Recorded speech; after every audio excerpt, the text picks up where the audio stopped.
Hi guys! For today's video, tuturuan ko kayo kung paano magluto ng chicken barbecue ala Nene Days version. Pero yung ginamit ko dito na process guys is brining. So pag brine ng aking hindi ako nag-marinate, instead nag-brine ako. Ang pag-brine ko guys is naglagay ako dyan ng tubig. Dapat yung tubig natin umaapaw sa ating meat. Okay, para mag-absorb lahat ng nilagay nating pampalasa. So, sa tubig guys, tapos nilagyan ko siya ng isang kutsarang asin, isang kutsarang sugar, isang kutsarang ketchup, tapos bay leaf. Yun lang para matanggal yung lansa. And then, nilagyan ko siya guys ng orange peel. Iyang mga orange na yan na nakikita yung lumulutaw. Orange peel yan pag gumawa ako ng orange juice sa mga bata. Biniblender ko yung balat ng orange. Tapos nilagay ko sa freezer. Tapos pag magluto ako guys, yun yung binababad ko sa aking chicken. Tanggal na tanggal dyan yung lansa, pero absorb na absorb yung lasa, o di ba? Nawala yung lansa, sumarap yung lasa. So ganyan lang guys, ibababad dyan natin siya sa brining method natin, ibababad dyan natin dyan sa tubig sa ating mixture ng almost 1 hour. So hintayin natin yan na lumambot yung mga chicken na yan. Bakit ganyan yung choice ng aking pag-marinate? Dahil through brining process guys, yung ating barbecue magiging juicy siya and matatanggal yung mga dugo-dugo na namumuo sa mga buto-buto ng ating chicken.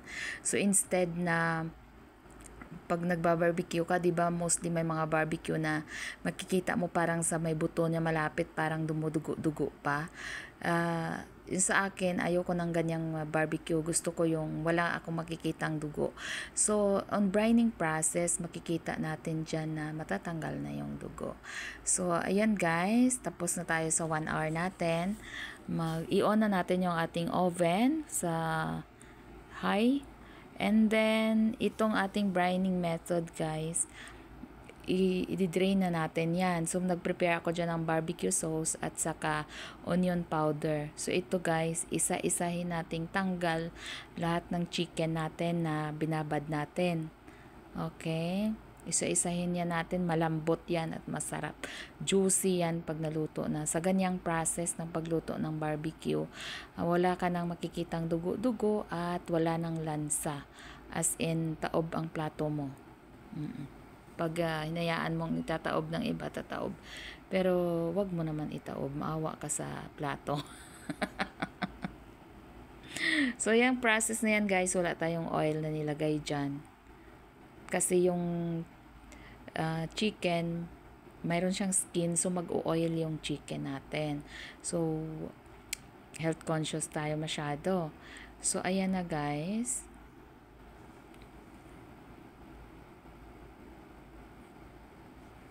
Yan, tapon natin siya. O, diba? Tapos, hugasan natin konti.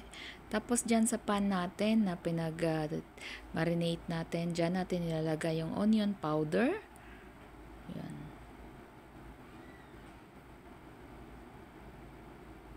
Tapos, barbecue sauce. Yun lang yung na-add natin na pampalasa, guys. Tapos, ibalik na natin yung mga chicken natin dyan. Yan, i-thigh massage natin. Thigh massage para gaganda yung ating barbecue chicken. Ayan na. Massage lang natin. Massage. Hanggang sa lahat na ay papasok lahat ng lasa dyan. So, diba? O, tingnan nyo. Ganyan lang pagbabarbecue ng chicken. Tapos, dadagdagan lang natin ng barbecue sauce kasi medyo ano siya, pakla.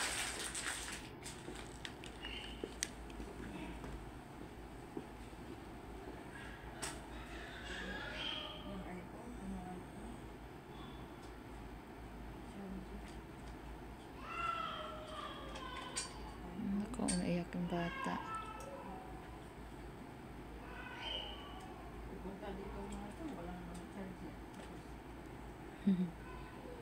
Yan, massage lang guys. Ayusin natin.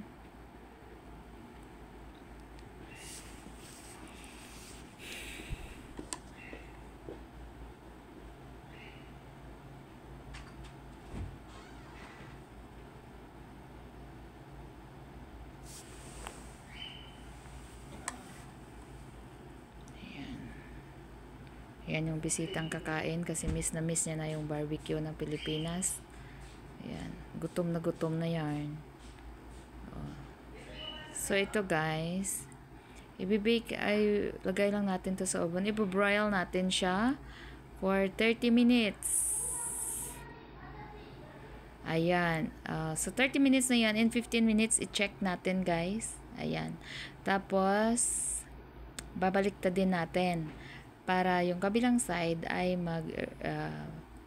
brown din. Maluluto din yung kabilang side. Ayan. So, ayan. Babaliktad rin lang natin isa-isa.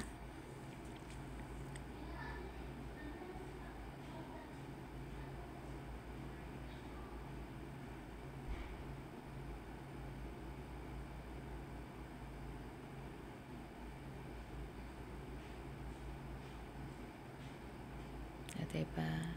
Sipag magluto, no? Ayan, isa-isahin lang natin yung para even yung pagkaluto ng ating barbecue. Ayan.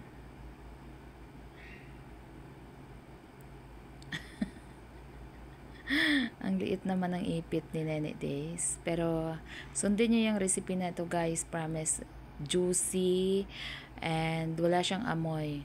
Walang amoy. Napaka-cheap lang naman ng mga nilalagay nating pang brining, 'di ba?